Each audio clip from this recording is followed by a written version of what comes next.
Alright, welcome to possibly the worst automotive channel on YouTube. And if you like this video or you make it far in it, please consider subscribing. But with that, I'm not going to bore you anymore. This is a 1972, I believe, Pontiac Catalina. Now, obviously, it's been abandoned and left in disrepair for quite some time now, but we're going to ignore that. That's not important. It gives me an excuse to talk about this car, so I'm going to pretend for the first part of the video it's in perfect, pristine shape. So basically, if you didn't know what a Pontiac Catalina was, I don't blame you, I didn't either. Before I had recently saw it. Until I saw it back here. At first, I didn't even know what a Catalina was. I thought it was called the Pontiac 400. All the 400 stands for on this car is the 400 6.2 liter V8 that would have came in it. This particular one is a four-door model. Jet.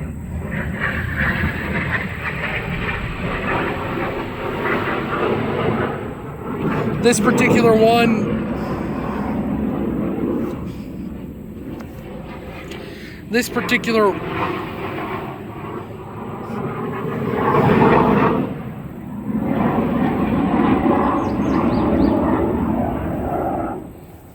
done? We're done? Okay, good, we're done. This particular one is a four-door model. I believe you could get it in a two-door, but I think the two-door is a lot more rare than the four-door. I don't know. Again, I'm not an expert on these. I didn't even know they existed until about a month ago. So if I get information wrong on it, I did do a little bit of research on it, but that's why. And it was hooked up to you could get a 4-speed automatic transmission. TH400, I believe, is what all the Pontiacs came with. Was a TH400 hooked up to a 6.6 liter 400 cubic inch V8, making around 180 horsepower, 270 foot-pounds of torque. So absolutely monstrous. You're going all over the place in this one. You get 300 miles an hour, faster than Bugattis. This was a very fast car.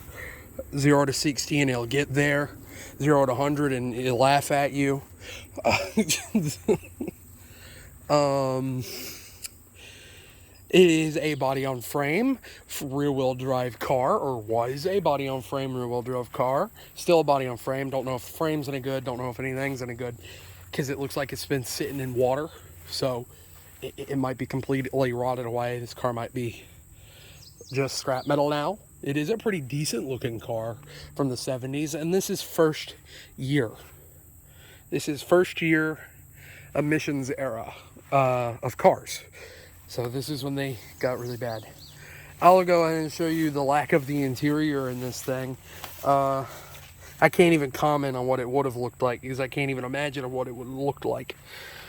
If you want to see pictures, if I had editing, I'd run it through, but I'm a trash YouTuber and I don't edit my stuff. This is just raw footage. You can go ahead and look up what a Catalina looks like on the interior. Eventually I probably will start figuring out how to edit.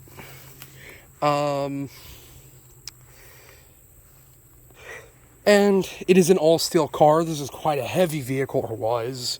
It weighed 4,300 pounds. That's insane. That's crazy. My Caprice is not that much older than this, and I think they're built on the same platform. My Caprice only weighs 30-something. It only weighs like 32, 35. It weighs a good 800 pounds less than a Catalina. I guess that makes sense because the Catalina was a luxury car of Pontiac. I think before it or around it was the Pontiac Presidential or Executive or whatever it was called, which was a luxury car. Of course, no luxury car made by GM could ever beat the Buicks and Cadillacs.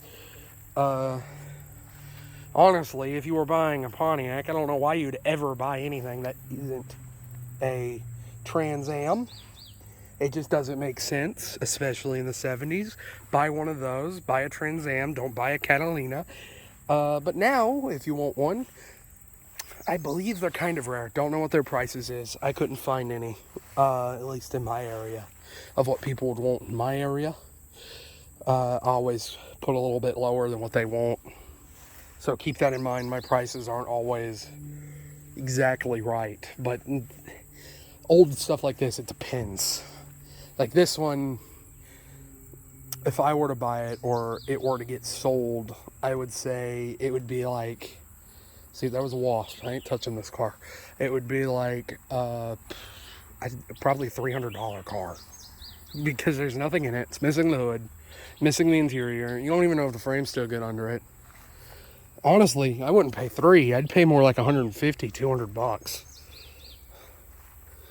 $200. Oh, stepped in mud. Oh well. And they're pretty cool looking cars after I've looked them up. I like the 60s ones better. Those look really cool. Two doors, they've got roll up headlights. They're really cool looking. These are pretty cool looking. They've got that definitely 70s era vibe going about them. But it makes sense. It's a 70s car. Obviously, it's going to have that look. I really like the grille on this one. The two sides with the chrome, and then it goes under. You can see it goes under a little bit right there. And it's really proud of that 400. Despite me looking it up, I don't think you could get anything other than a 400 in this car. So it's like, yeah, I got a 400. That's the only thing you can get.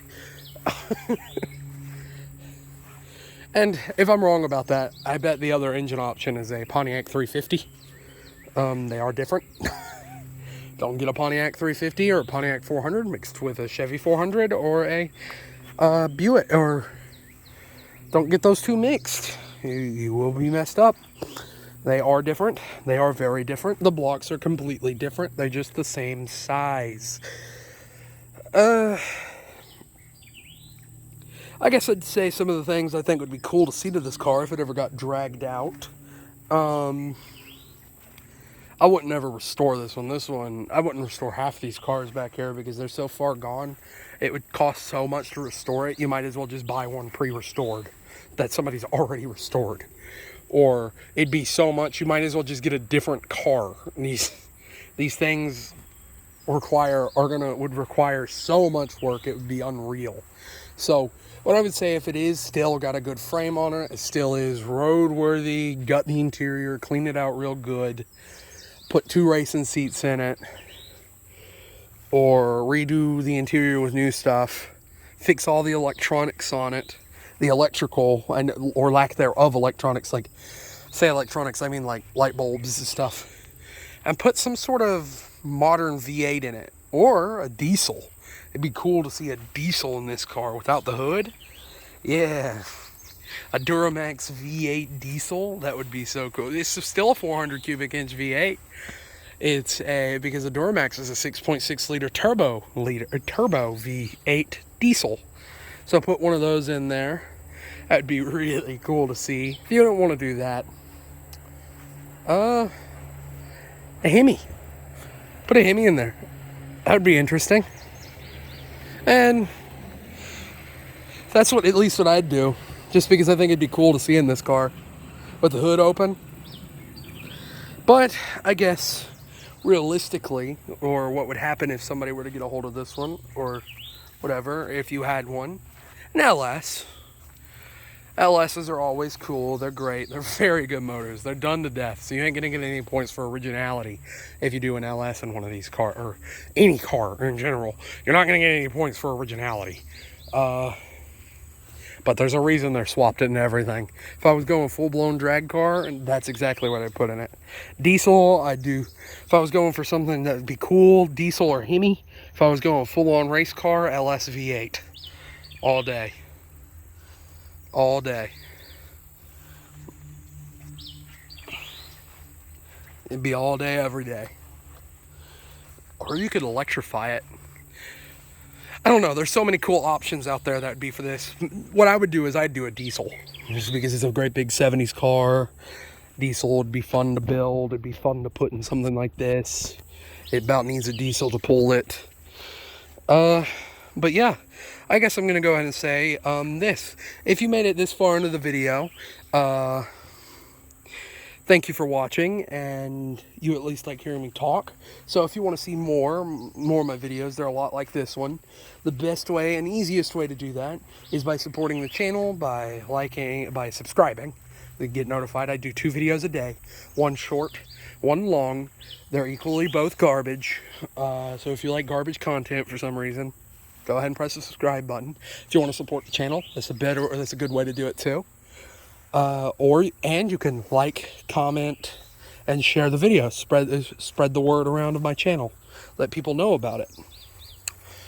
But with that, I'm going to go ahead and say thank you for watching, and have a good one.